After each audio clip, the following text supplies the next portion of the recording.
In this video, we'll explore why powerful AI systems need safety nets, like guardrails on highways or training wheels on a bike.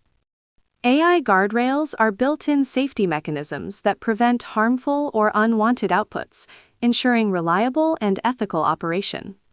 One key risk is AI hallucinations, where false or misleading information is generated, leading to poor decisions and loss of trust.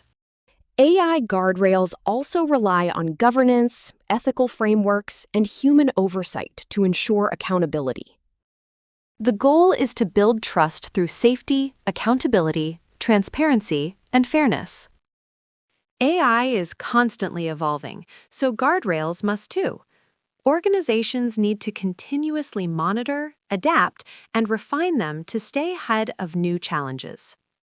Ultimately, AI guardrails are a strategic necessity for safe, ethical, and effective AI.